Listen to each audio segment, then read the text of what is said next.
Assalamu alaikum, биздин YouTube каналыбыздын катталуучулары. PowerPoint боюнча сабактарыбызды улантабыз. Word боюнча тартылган сабактарыбыз базалык деңгээли 10 сабак болуп даяр болду. Бардыгын катары менен көрөм десеңиздер, бул видеонун алдында шилтемеси турат жана бул өйдөгө чыгып жаткан шилтемени да бассаңыздар толугу менен көрсөңүздөр болот. Ал эми биз болсо PowerPoint'тун киришүү сабагын мурунку сабакта тартканбыз. Алдагы бул жогору жакта чыгып турат. Слайдтын темасы деген бир PowerPoint'ты ачып сактап алганбыз. Мынакей бул компьютер дегенди басса, мындай бет чыгат. Documents деген жерде, же болбосо орусча болсо документи болушу мүмкүн. Анан ошол жерден бизге керектүү документтерди таап алсак болот. Эгерде өзүңүз башка жерге сактабаган болсоңуз, негизинен ушул жерге түшөт. Слайдтын темасы деген сабагыбыз бар болчу, бул биринчи сабакта башталган. PowerPoint боюнча экинчи сабак деп мен бүгүн ичин өзгөртүп даярдап койгом. Биринчи сабакта жалпы киришүү бети менен ачканда кандай көрүнөт, кантип слайдты, жаңы слайдты түзөбүз, мына ошолор менен таанышканбыз. Бүгүн болсо мына ушул ачканда эле главная деген бети бар. Мына ошол бетиндеги каражаттар менен же болбосо инструменттер менен таанышмакчыбыз. Бул жерде ачканда эле негизинен слайдтардын саны, бети бул жерде көрүнүп турат. Ал эми биз иштей турган негизги бет ушул жеринде көрүнүп турмакчы. Бул жерде буфер обмена деген жери бар, эң эле биринчи жери. Бул жерде байкасаңыздар кайчы жана бул copyright дегендер пассивдүү болуп турат, анткени булар бул жерден кандайдыр бир нерсени белгилемейин активдүү болуп эсептелбейт. Көп эле жерлери азыр пассивдүү болуп турат, азыр басып иштете албайбыз. Мисалы, бул жерге келгенде, мисалы point деген сөздү белгилеп алсак, дароо бул кайчы иштеп калды. Мисалы муну кесип салсак болот. Же болбосо бул жердеги белгини басып кайра артка койсок болот. Же болбосо мунун алдынан copyright дегенди басып кандайдыр бир жерге же болбосо кийинки бир слайдка ставить десек болот. Мисалы мындай кылып мышканын оң жагын басып туруп, бул жерде параметры вставки дегендер бар. Ошолордон тандап койсок болот. Мисалы биринчиси мындай болот, бул мындай болушу мүмкүн, же мындай сүрөт болуп түшсүн, же дагы текст катары түшсүн деп булардын бирин тандап алсак болот. Мисалы мындай кылдык. Кайра муну кереги жок болгон учурда клавиатурадагы backspace деген артка өчүрүү стрелкасы турган Enter'дин үстүндөгү клавиатура баскычы менен муну кайра өчүрүп койсок дагы болот. Дал ушундай шрифттер, дал ушундай форматтагы текст бизге керек болгон учурда аны белгилеп алып, ушул буфер обмена бөлүгүндөгү шыпыргыга окшогон нерсе бар. Тексттин үлгүсүндөгү форматты көчүрүп алуу боюнча муну басып, кайра бул жака келгенибизде мына шыпыргыбыз даяр турат. Бул жака мындай кылып койсок, үстүңкү тексттин форматы менен бул жерге дагы ошону даяр кылып коет. Муну да азыр артка кайтарып турабыз. Слайды деген бөлүмү бар. Бул главная бөлүгүндөгү экинчи бөлүк. Слайды деген бөлүгүндө байкаганыңыздардай создать слайд деп турат биринчи эле. Создать слайдка келип, биздин мындан кийинки слайдыбыз кандай болушун өзүбүз тандасак болот. Мисалы эмне жазгыбыз келип атат, кандай бөлүктөрдөн турат. Же пустой болобу, же эки сүрөтү менен анан бир текст болобу, же кандай. Кыскасы, сиз слайдыңызды эмне бергиңиз келип атса, мына ошолорго жараша тандап алсаңыз болот. Титульный слайд дегенди тандаганыбызда мындай болуп, бул дагы ошол негизги бетибиздегидей болуп чыгып калды. Титулдук бетиндегидей болуп, муну дагы өчүрүп коебуз. Бул жерден мисалы 2 объекта дегенди алып, анан мындай кылсак болот. Мисалы бул жеринде кандайдыр бир сүрөттү коюшуңуз мүмкүн, текст коюшуңуз мүмкүн.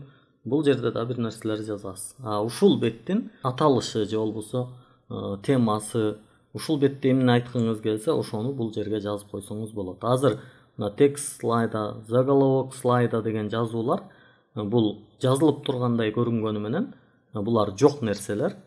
Бул жерге басканда алар жок болуп кетет.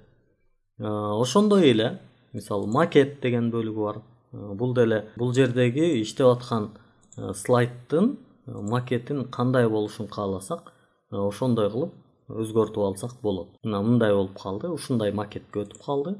Биздики негизи титульный слайд болчу, бул мындай көрүнүп турган. Восстановить деген бар. Муну бир бассак биздин жасап койгон стилдерибиз, биз жасап алган шрифттердин стилдери, биз кооздоп койгон нерселер кайра өзүнүн ордуна кайтып кетет.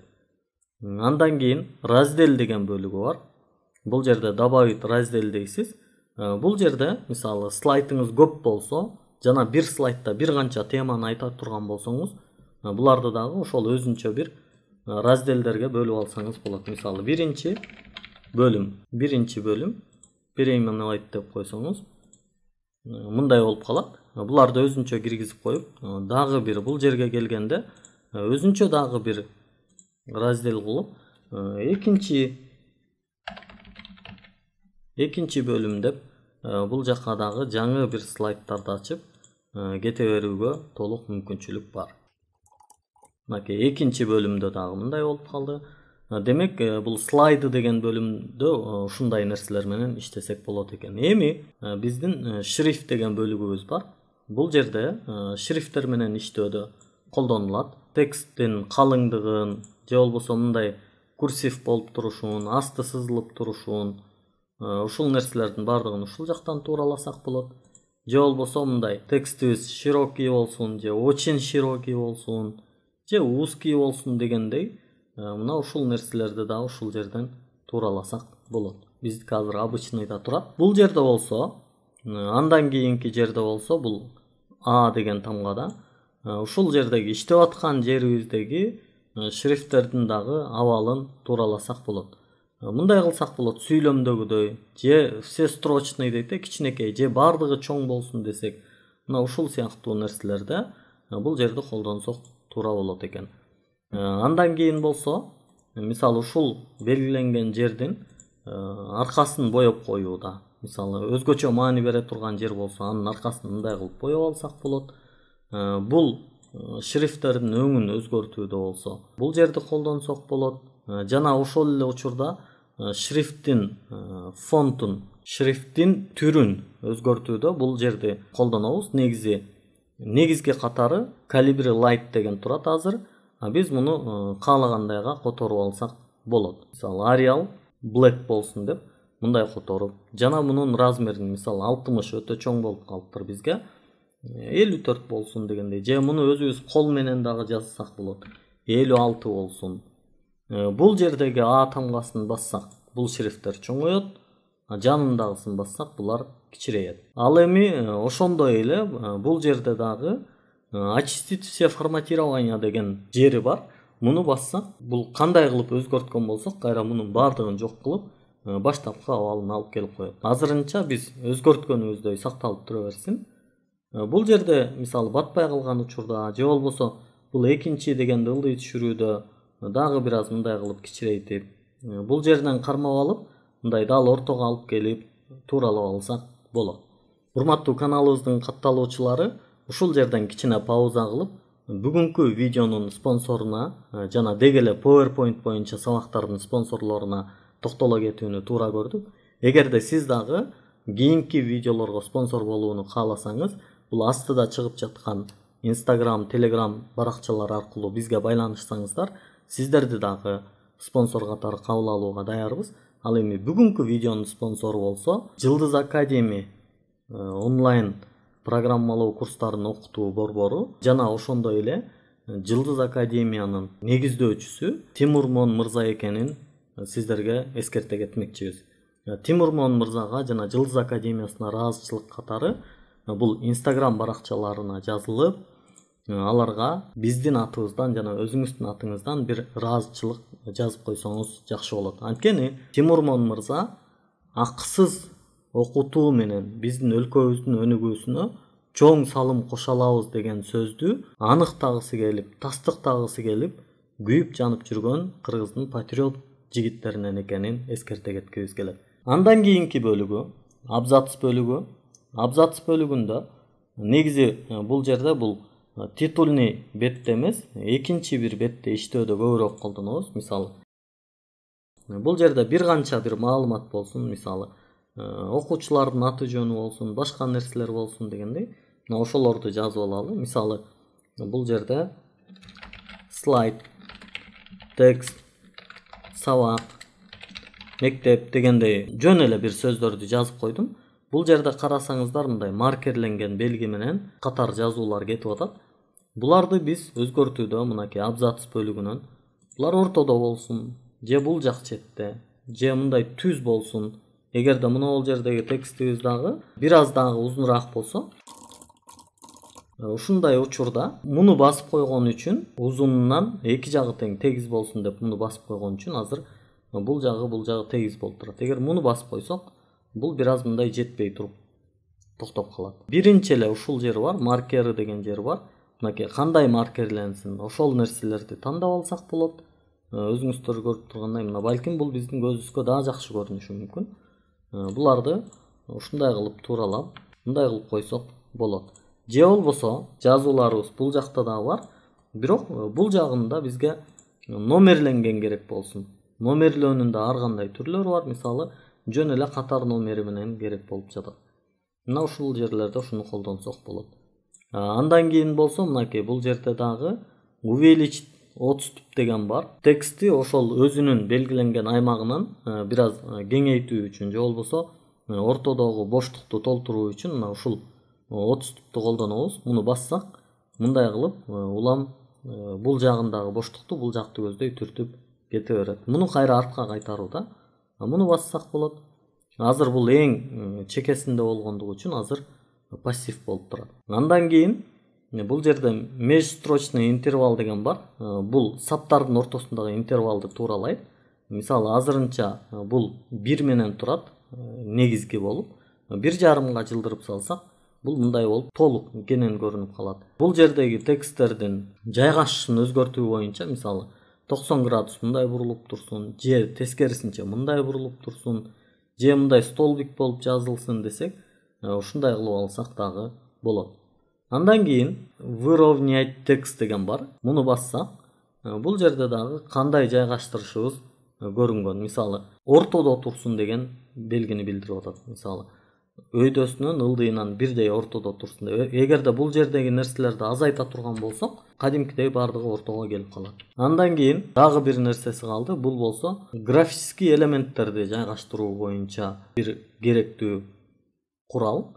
Мисалы, биздин азыркы жасап аткан абзацыбыз, азыркы жасап аткан тексттерибиз кандай көрүнүшүн каалап жатабыз. Мисалы, мындай болсунбу, же мындай болсунбу. Булар менен дагы өзүбүздүн слайдыбызды кооздосок абдан жакшы болот. Мисалы, азыр мага бул абдан жакшы көрүнүп жатат. Ушул жакшы ыңгайлуудай көрүнүп жатат. Ошону мындай кылып алсак болот. Ушундай учурда бизге кошумча конструктор деген бөлүк ачылат. Өзүңүздөргө Word сабактарды көргөн болсоңуздар, ошол жерден маалым болгондой, бул конструктор бөлүгүнө кийинчерээк дагы токтолуп өтөбүз. Азырынча кайра главная бөлүгүнө кайтабыз.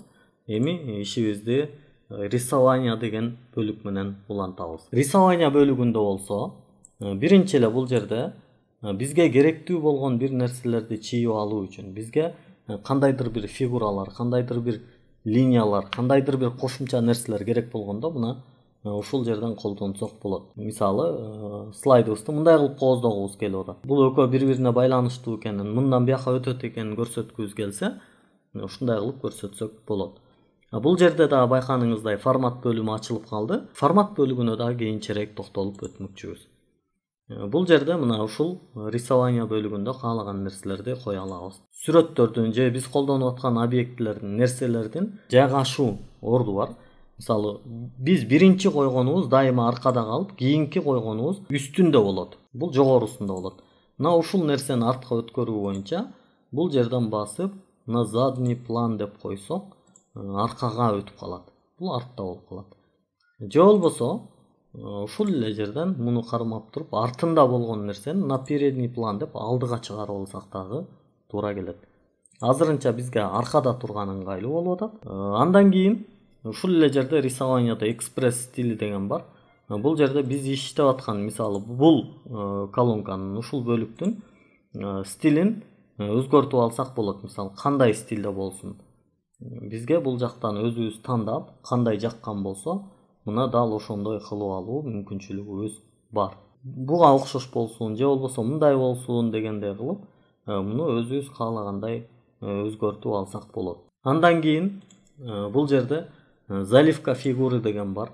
Бул жерде мисалы бизге керек болгон бир нерсенин түсүн боёодо, өзгөртүүдө ушул нерсени колдонсок болот. Андан кийин контур фигуры деген бар.